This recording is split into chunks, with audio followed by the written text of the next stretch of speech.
All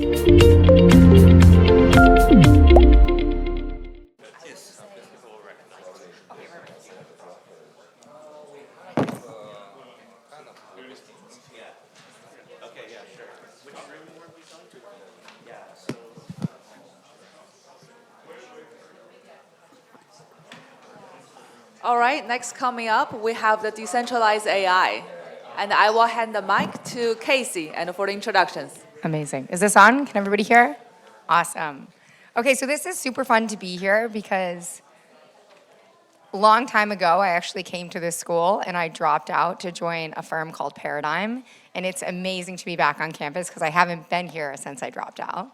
But let's start with quick intros. So yeah, my name's Casey. I used to be an engineer at Google, came back here, left, and I've been at Paradigm for the last year and a half, left at the beginning of last year to do my own thing, and I'm now launching my own frontier tech firm, focused a lot on the intersection of crypto and AI.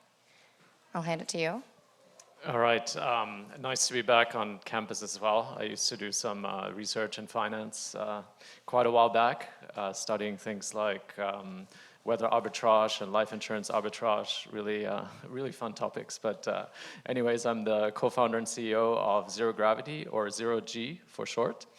My background is I started on the software engineering side and technical product management side at Microsoft, and then switched over more to the business side, worked for Bain & Company, Bridgewater Associates, and then started my first company in graduate school, a company called Garten. I scaled that up to essentially unicorn, 650 employees or so, and then left that, or not left that, I went on to a board chair role in order to start Zero G with an amazingly talented co-founding team, lots of computer science PhDs, and a lot of academic brain power on it. So we can definitely get into that later.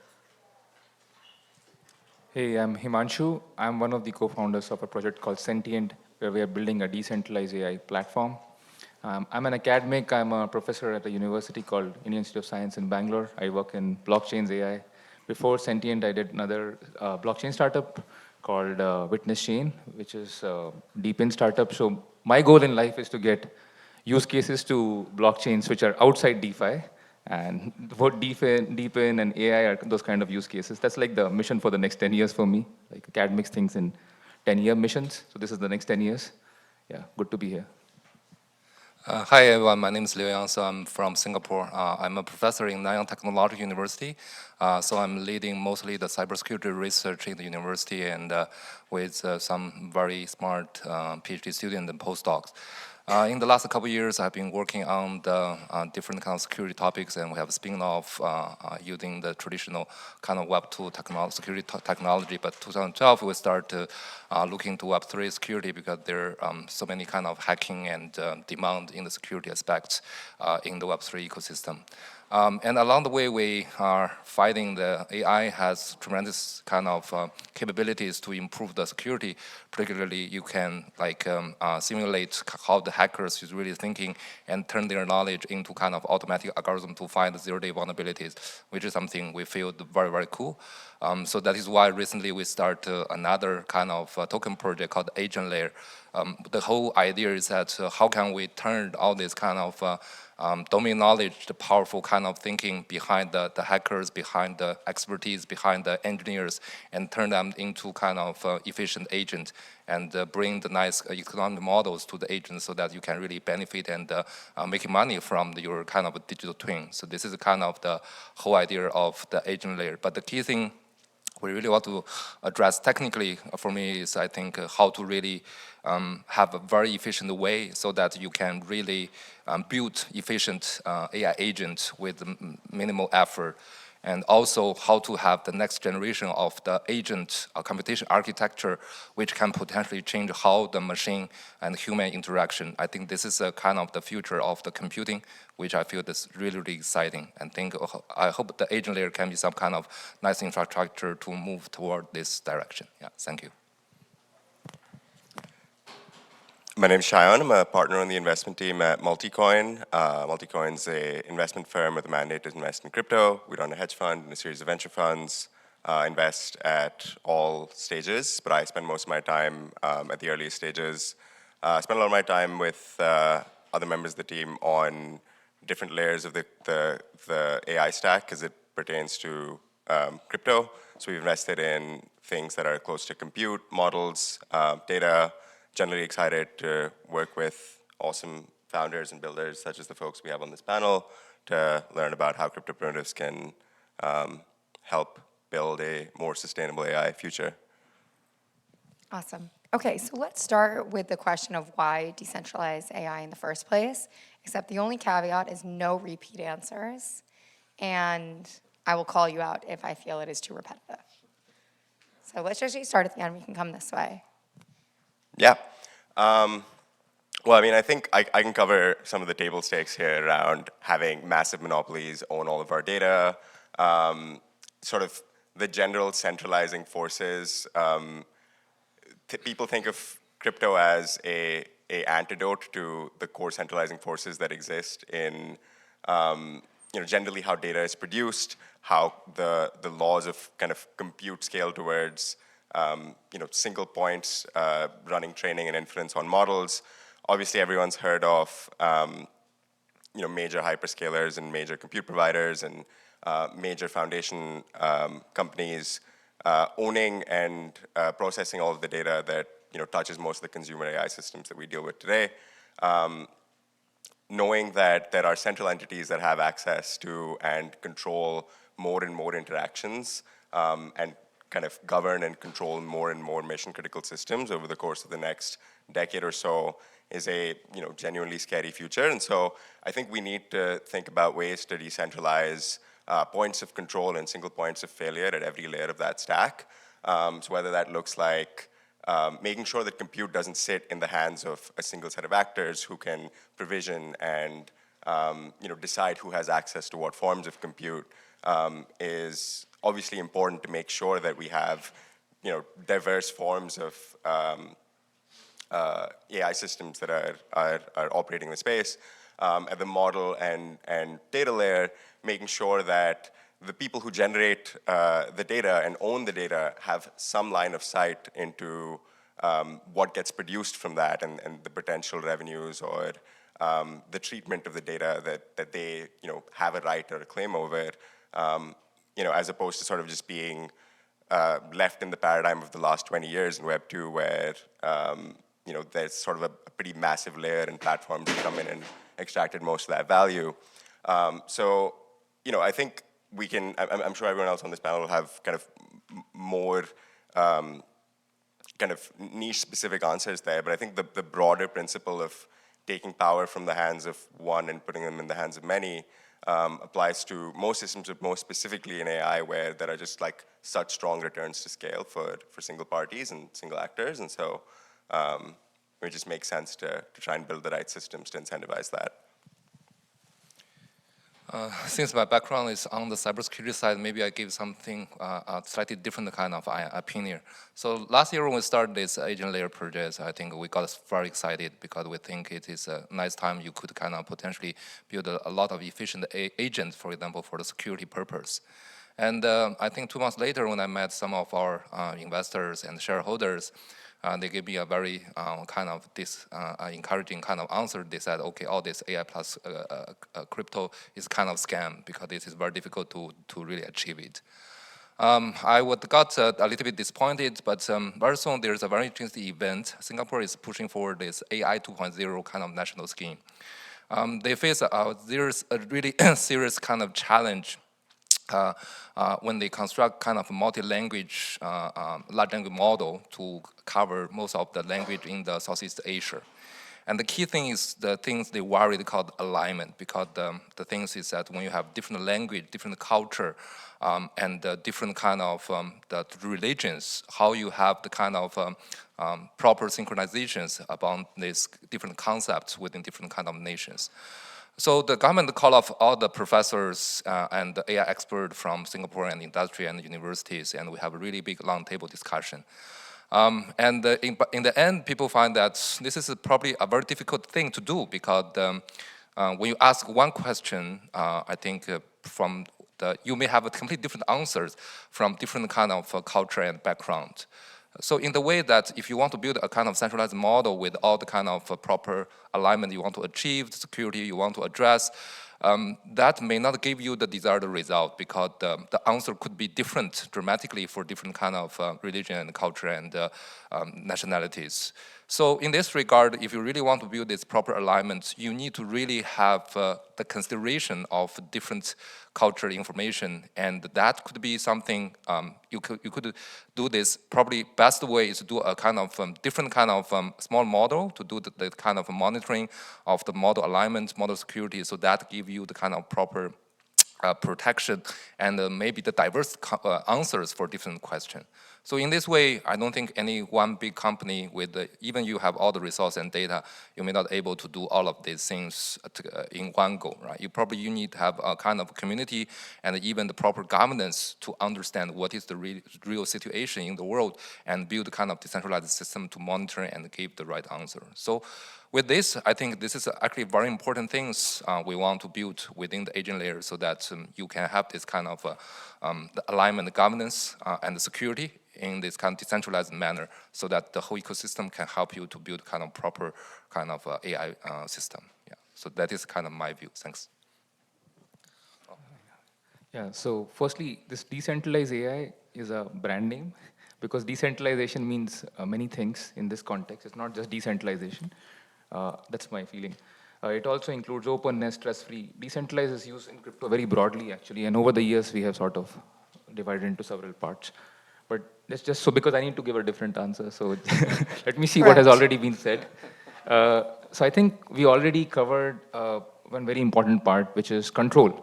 And control by centralized control versus community control of model, which includes model alignment and the fact that some security implications of having a centralized model as well, because there can be other backdoor attacks, and if it's compute which is not open and decentralized, then someone can place some specific data and do things like that. That's already covered.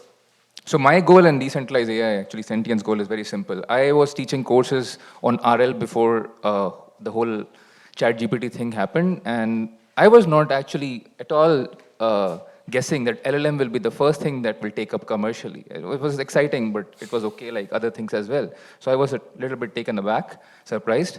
But what we were playing around from OpenAI, which was actually open at that time, was this OpenAI gym, which was so fascinating and so many games and all were there. Very good tool for teaching and learning how AI works. I want to just get back to that world where everything was out in the open and the best models were there, and I was able to compete with them with my A6000s, with my students can compete with everything. So I want to just get back to that world. So basically, I'm more interested in the open AI, the truly open AI, rather than decentralized AI, where the best innovations are only still out there and not this threatening signaling of $7 trillion raises, which are not going to happen, but they're signaling, they're threatening signaling. OpenAI themselves know that the world before they existed in this form was not built on $7 trillion of funding. But there's a signaling that nothing else will make sense anymore. So I want to enable that world of open models where the best innovations are available. And so basically, the focus for me in decentralized AI, which I think the OpenAI part of it is on monetizing models. Unless we find new ways to monetize all these open models and keep them open while monetizing them, I think we are against very strong forces, and that's what my goal is in decentralized AI. Yeah, I'm really enjoying the answers so far, but at Zero G, we're building the first modular AI chain, and our mission is to essentially make AI a public good. And so we actually think about this issue quite a bit. And so if we fast forward, let's say 5 to 10 years, and we think about AI agents actually running traffic control systems, administrative systems, manufacturing systems, do you actually feel comfortable having that be in the hands of a few companies? How can you actually verify what type of model is running, what the training data that was used, what the weights are for this particular model, what the outputs of the model are? How do you know that that model is making decisions for the best of human good and not corrupted?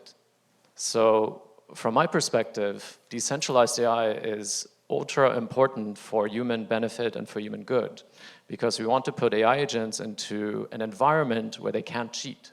So to me, it's about alignment, incentivization, and verification as well. So I don't see a future for AI without decentralized AI. Okay, I'll try to summarize quickly. Control, security, financialization of models, the good of humanity. Okay. All right. So then, is there there's a lot of operating experience on this panel. Is there any best practices for combining AI and Web3 that anyone would like to share with the audience? I guess I can start and basically say, well, first of all, we need to have the infrastructure in order for that to actually happen. And so there's many approaches of running AI on a blockchain. There's something called ZKML, there's something called OPML, there's something called TEML, and then there's SPML is now being developed. And so those are all ways of actually then making sure that an AI model can actually run on a blockchain. And some of these approaches, I'll give an example of OPML, you need to store the model on chain first and then serve decentralized inference traces. And with today's technology, you can maybe have 300, 400, 500 users at the same time before you run out of data bandwidth. And so that's fundamentally what we look at is we essentially increase the data bandwidth so that you can have millions of users simultaneously actually requesting inferences. To give you a sense, state of the art is about 10 megabytes per second or so on something that's called the data availability layer. And so we're speeding that up to 50 gigabytes per second, so many orders of magnitude faster so that you can actually do things like decentralized training once that's ready at some point on a blockchain. And so for me, fundamentally, the infrastructure needs to be built in order for that to even be feasible. Yeah, so best practice, it's a very new area, and best practices are evolving, but depends on what you want to do with it, I feel. So one principle that so I'm leading product and technology for Sentient. So this is a question I have to answer every day. What I feel is that because we want to make AI which is monetizable, used by retail AI users. So what I feel is that right now the bar for performance is very high in AI. And for usable consumer grade AI, don't let crypto slow down the AI. It has to be very careful in using trust-free primitives versus decentralized primitives. Some of these primitives can slow down AI. While the technology catches up on that side, let's be very careful in our engineering design for keeping the AI useful. So that's one part. Separate the crypto rails from actual AI inference pipelines and training pipelines because people are used to certain performance now, which is actually tremendous and it's pretty good. That's one part of it. And second part, which I think a lot about is AI developers' experience itself, how they consume these models these days and how people are interacting with models through their Python notebooks and all that, and where AI will enter that. So a lot of work that is happening, that has happened in terms of wallet experience and account abstraction should be now brought to users. Maybe there's a good avenue to bring to users in a way that it's not in their face. It's not disturbing me all the time. And that is another principle to keep in mind. But this is for the kind of use case that I am building. I'm sure there are other things. Maybe I can give this combination in two different perspectives. Take the bit tensor, for example. I think this is a very nice way to combine the AI task kind of assignment and confirmation as a kind of consensus algorithm, which is kind of similar to what we are doing in the blockchain. I think this is a kind of a nice combination about AI task and the consensus algorithm. But there is slightly kind of challenge sometimes because the AI tasks may not be easily distributed as different kind of small tasks. And sometimes of the verification may not be straightforward even you collect all the answer from different kind of miners. For example, we have tried to do this kind of, there's a very interesting subnet in the BitTensor called security auditing. So they try to send out all the smart contract and ask the miner to collect the vulnerabilities.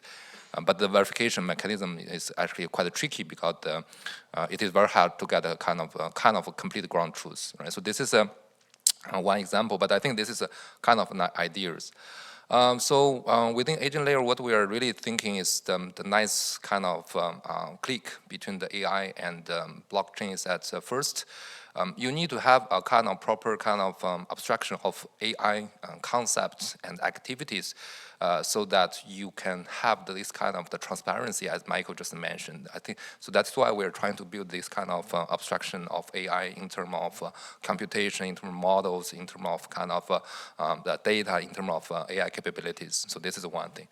I think the second thing is, I think it's also very, very critical is that when you are building a kind of traditional AI startup, right? Imagine you have all the nice ideas and you call for kind of fundraising meetings and try to get money, find a team and build a product, and essentially you will find the time to see how to can sell it and go to market. What is your go-to-market strategy? So this is a kind of very lengthy process, and actually blockchain for me, I think, or the agent layer, I think the key idea is that how can we shorten this kind of development process and the go-to-market process so that we can build this something we call it AI studio, so we can easily give you the kind of the effortless kind of, you can even probably make a conversation to build kind of agent automatically through this kind of agent studio. But I think more importantly is how to create kind of the incentive mechanism in the protocol so that you can discover, you can launch your agent, you can invest your agent, you can trade your agent. So this kind of comprehensive kind of economic model will largely help the adoption and the development of the AI solutions. I think that is something we hope to achieve in this agent layer. So that gave you kind of nice connection between really the transparency, the incentives in the tokenomics with the kind of the AI capability. So this is the things I think very interesting, but I think this is a kind of direction I think we should explore and work together to see how far we can go.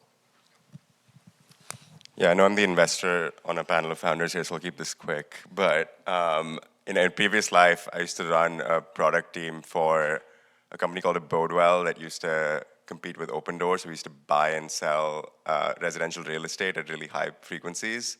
And so we had an ML team that would look at public housing data and then try and figure out what real estate was underpriced and open on the market. And Zillow changed their schema one day, and then at a time when we were sending out 3 offers a day, we sent out 150 offers to houses, and that's fairly low stakes. I mean, there's a lot of calling up and trying to figure out how to fix that, but it's a very low stakes scenario where an ML system has gone sort of awry. But it's sort of, as those types of systems start to, have control over more critical domains of life, I think it becomes important to have things like proofs of computational integrity, the right sort of checks and balances around computation as a whole, because the stakes here can get increasingly high, increasingly fast.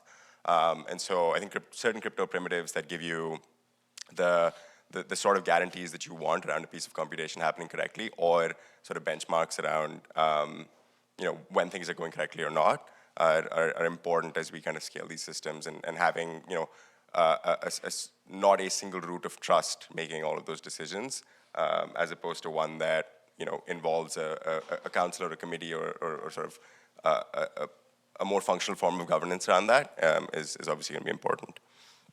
Okay, that gets me to another question, which is that as we think about the different layers of the stack, data provenance is going to be something that's going to be wildly important. And specifically, I'm curious if people have thoughts on what primitives we will need when we think about building these models and doing pre-training, what identity we might be able to leverage in order to have the data provenance and the attestations that we need to build kind of this internet that we're all alluding to. Yeah, I can kick this off.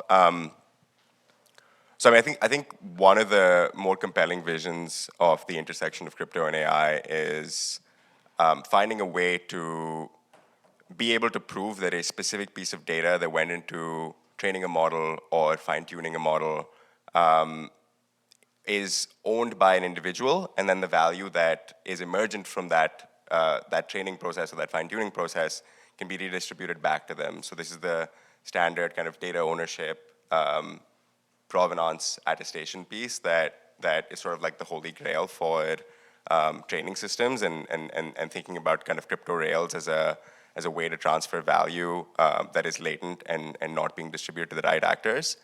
I think this is a super important problem, but because of like how broad and just like the sheer magnitude of it, there aren't going to be simple approaches.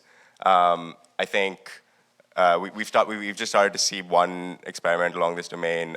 Vana recently announced the Reddit data DAO, where Reddit contributors could opt in to receiving tokens for expressing a certain claim over the data that they have been contributing to the platform for years and years. And that's sort of one example of public data sets that theoretically exist on the internet, and we have evidence that centralized companies are scraping and making use of these data sets without sort of returning any of the value back to their users. So that's just a little bit of background on like why this problem is important. I think in order to do this at a proper scale, the two layers that are important are, one, having strong identity primitives to say that I am who I am on the internet and I'm a real person. And the second is being able to prove that a specific piece of data that belongs to me had X impact on a model or a training run or figuring out some sort of attribution for that specific data set within the broader system. And then you can sort of work backwards from there in terms of distributing value and creating a more equitable sort of data market. I think there are a bunch of teams trying really compelling approaches to this. Core identity primitives, things that look like WorldCoin and other instantiations of that are going to be critical here, not only for this problem, but in general, like enforcing identity in across these other systems. And then on attestation, there's a bunch of zk-TLS approaches for slightly sensitive data, and then more sort of lightweight approaches to kind of make claims about what you've done on the internet and who you are. I think the harder question there is like trying to figure out what piece of data contributed to what model in what capacity. And I think there'll be a bunch of different experiments around this. But yeah, I think we're in a really interesting stage where teams should like be thinking about, if you are trying to decentralize model building or create data marketplaces, I think the attribution question is like the foundational one and frankly one of the ones that's most important. And so I'm personally excited about seeing more approaches there. Yeah, and just to chime in there, I mean, I think data ownership is one of the more interesting things because there's a really clear why now, where that it really wouldn't have worked before because ML wasn't pervasive enough for, I think, people to care. And so I think there's a chance that we're hitting a zeitgeist right now where it really starts to change. I would love for somebody on the more engineering operating side to comment on if we feel like it is possible for an individual piece of data to be able to have provable impact on a model, and moving forward, if there's any designs that people feel might be feasible there. I guess building on kind of what the two of you are saying, I'm going to take a bit more of a strong, probably slightly controversial viewpoint that we should just move everything on chain to have full attribution. So anything from the data gathering to the data cleaning to the synthetic data creation to model training to kind of model viewing and verification, because then you have full attribution throughout the entire system. And so there's a protocol called GRASS, for example, that's doing some experiments around, hey, can I actually pay users for data generation? I think in this case they're watching YouTube videos and other types of things. And so this then really gets data back into the hands of users and attributes it to them. And then from a kind of, once you have this entire process on chain and stored and so on, then you have full attributional visibility.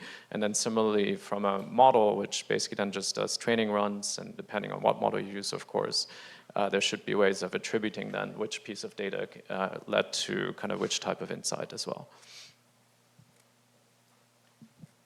Yeah, this is a very hard question. I think even without bringing in the crypto, and you can draw parallel from things that have happened before. So we are touching on 2 points. Why do we? So we want to look at data we want to figure out what is the contribution of an individual in a particular data. And second part is what are sort of the hidden attacks in a data if someone trains the model on it. This is another issue. One thing I want to point out is that right now the publicly available data, what can be done with it, is saturating for the big players because they have almost mined all, they have too much money and they quickly use all the data, and now they mine where that part is saturating. So there's a lot of action moving towards getting new data which is not publicly available. Yeah, private. Right? And even more than that, what Michael is saying, that the whole data pipeline of cleaning the data, organizing the data, slowly that whole pipeline can, and maybe some parts of it very soon, will come to chain. And that is very interesting. Now the question comes, how do we reward people who are helping us with that? And how do we make sure that there is no poisonous data, backdoor attacks hidden in that contributed data? These are hard questions. Software never had to answer all of it. It answered some of it. It answered if there are security bugs in open software, done in a very painful manner, very expensive, just like smart contract audits. We are looking to find automated methods for finding bugs in data which is used for fine-tuning. It's even harder. Even the science is not clear for it. That's one part. But a lot of work is happening, but hard problem. Second part is about content creators have found objective metrics like likes and traction-related metrics for rewarding content creators. Those objective metrics we can use, like in terms of number of downloads, number of models who paid for it, to further reward them. But again, technology-wise, there are some things. BitTensor picked up something from theory, the contribution in terms of this Fisher metric that they used. But my take on it is that these metrics are they're just evolving, and they're very hard. They've never happened before. Even if you look at iPhone versus Android, Android beats iPhone in almost all objective metrics. And you just have to switch on the phone to realize which one is better. And so these objective metrics are not always so objective, and people will prefer models which do not perform so well. And so it's hard to evaluate these things. I feel there'll be a market force-driven, subjective-driven component always into it, where you take into account how others are valuing that data. Maybe I can start with the one very interesting work we did last year. We published a paper which is trying to accurately and systematically evaluate the contribution of different open source projects from different developers. The motivation of this work actually is very interesting because we found a lot of people trying to put up nonsense commit in the GitHub so that they can claim they have made a substantial contribution to this open source project. And that is not the word thing. Actually, the word thing is that if they are able to achieve this and they can become one of the major contributor to the project, they can gradually insert malicious code and backdoors in the project. And this has become the best way to attack the whole digital world because some of the open source project is basically the foundation of everything.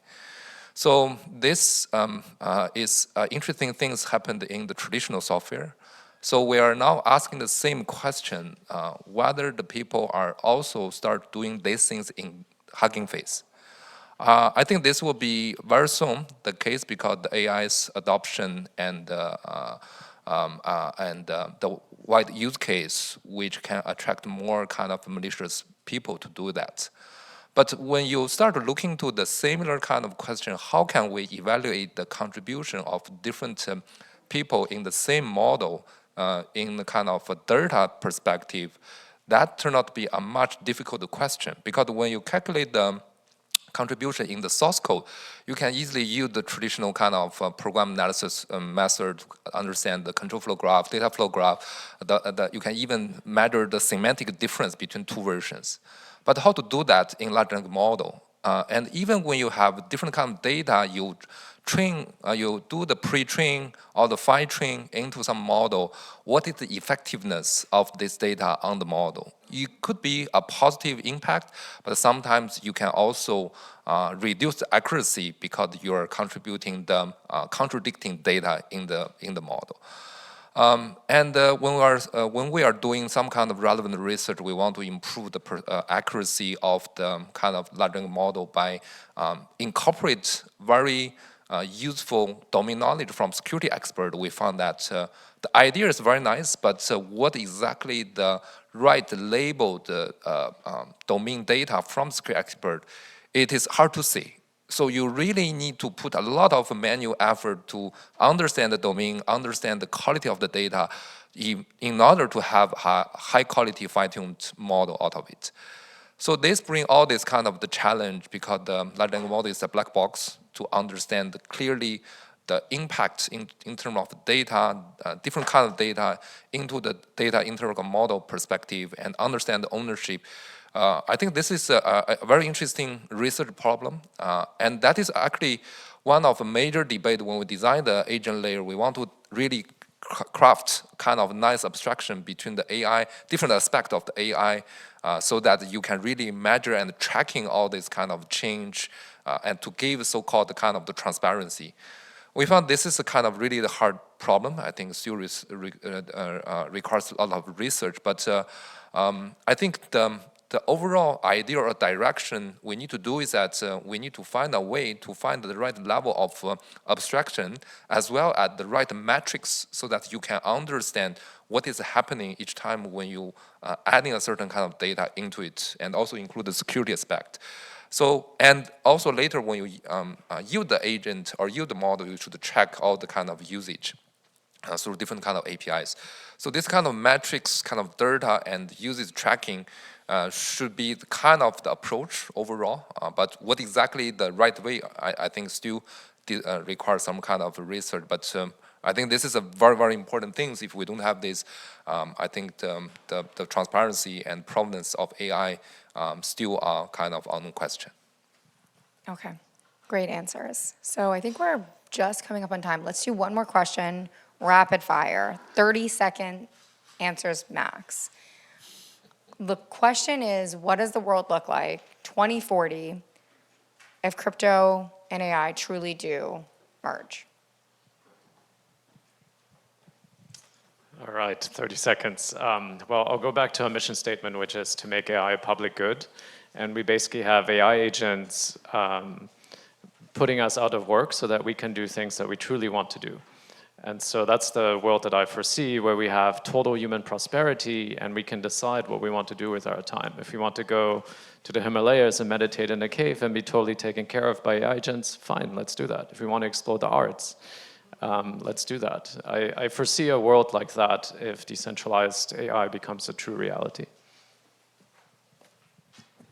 30 seconds is too little for this. But I yesterday sent out a tweet on this, a slightly longer one. And basically, I think my real hope is that the internet of trust is already there with complex trust layers, and not just AI, but many other services which include human-human interaction, human-machine interaction, all that human environment interaction. All that is already trust-freely available on the ledger, and we can do all the trust-free processing on it. So basically, the two internets have merged, and we can develop applications where a part of it is using different trust models. I think these are two different kind of fields, and the people in these two fields will be constantly pushing forward about the technology. I think there are a lot of kind of very strong agents or the large language model will be out there in the AI community by 2040, and I think blockchain will keep evolving with better scalability, better security, better privacy. But if you're looking into the intersection of these two, I think that is kind of the exciting point. How you can potentially get the benefit of the both worlds. And if we can find a nice click, I believe that will be the kind of nice catalyst to improve I think help the both direction go further, which I'm very much have a kind of positive point of view on this. Yeah, I think crypto is fundamentally about money and facilitating value transfer in places where value transfer wasn't possible. And so what the world looks like in 15 years, if these systems do merge correctly, is one where every single contribution that each person makes has some sort of attributable value that they can receive and touch and kind of that value transfer is happening over crypto rails. And so whether it's a latent piece of compute that I'm putting on a network that someone else is using, or if it's a question that I asked to an LLM that somehow made it perform substantially better because I assessed it, some flow of value there is being expressed to the end user.